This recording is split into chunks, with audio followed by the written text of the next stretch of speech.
Hello, मैं सुदेश कुमार। मेरे YouTube channel Ram अंट Ram पर आपका स्वागत है। अगर अभी तक आपने मेरे यूट्यूब चैनल को सब्सक्राइब नहीं किया तो सब्सक्राइब करें। कक्षा 10 हिंदी में अगर किसी भी प्रकार का कोई प्रश्न पूछना हो तो वो मुझे कमेंट बॉक्स में पूछ सकते हैं। अभ्यास प्रश्न है भ्रमर गीत। भ्रमर गीत से आप क्या समझते हैं तथा भ्रमर को किसका प्रतीक माना गया है? प्रश्न 2012, 15 और 18 में पूछा गया था।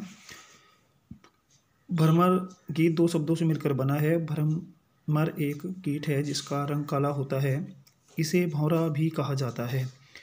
गीत गाने का पर्याय है, इसलिए भ्रमर गीत का शाब्दिक अर्थ है भौरे का गान या भौरे को लक्षित कर गाया गया गीत। जब श्री कृष्ण ने मथुरा से निर्गुण ब्रह्म संबंधी ज्ञान उद्धव को देकर भेजा था ताकि वह विरह वियोग की जुलसती आग में गोपियों का वह संदेश देकर समझा सके कि श्री कृष्ण के प्रति अपने प्रेम भाव को भूलकर योग साधना में लीन हो जाएं, यही उनके लिए सही है। उद्धव की बातें गोपियों को बुरी लगती हैं, वे उद्धव को भला बुरा कहती हैं पर मर्यादावश कह नहीं पाती। उसी समय वहाँ से एक भौरा गुजर जाता है। उद्धव भी भौरे जैसा दिखाई देता है, इसलिए गोपियाँ अपना सारा गुस्सा भौरे के माध्यम से उद्धव पर उतार देती हैं। इसलिए भ्रमर गीत उद्धव को लक्ष्य करके लिखा गया है। उद्धव द्वारा दिए गए योग के संदेश ने गोपियों की विरहग्नि में घी का काम किया है। कैसे? अगला प्रश्न है आपका ये। श्री कृष्ण मथुरा से जल्दी लौट आएंगे, गोपियाँ ऐसा सोच रही थी, पर भगवान श्री कृष्ण ने उद्धव के माध्यम से गोपियों के लिए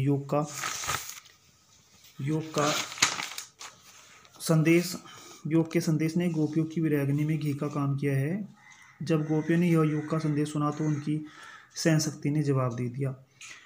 तीसरा प्रश्न है, गोपियों को श्री कृष्ण में ऐसा कौन सा परिवर्तन दिखाई देता है जिसके कारण वे अपना मन वापस पाने की बात कहती हैं?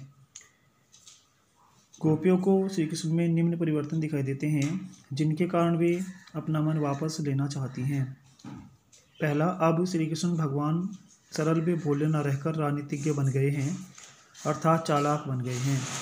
वे अनीति करने लगे हैं। अब उन्होंने भारी ग्रंथों का अध्ययन प्राप्त कर लिया है। अब वे धर्म की उपेक्षा करने लगे हैं। अब अपना मन फेर पाएं, चलत जुहुत चुराई।